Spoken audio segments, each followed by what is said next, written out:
هست یه پاس طولی خطرناک، فرصت عمانی ها، یه فرار پشت دفاع، وای خدای من، وای خدای من، پنالتی برای عمان.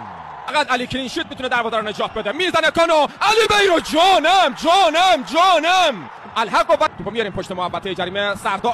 سردار شکارچی صحرا ضربهشو میزنه که توپش از کلوب. طارمی رفت، دادن به مهدی طارمی، وای اگه تو چارچوب بود.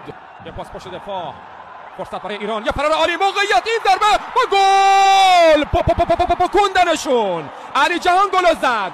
ببین ارسال بلند داخل محوطه جریمه، فرصت برای ایران، پنالتیه. آره پنالتی برای ایران. اشکان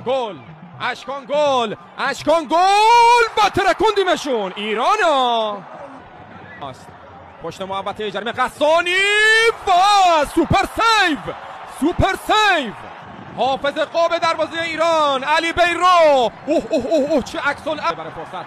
حالا از همه رندش سردار آزمون، چه توپی تو ایران. طارمی پاسو بهش میدن، تک به تک میگیره.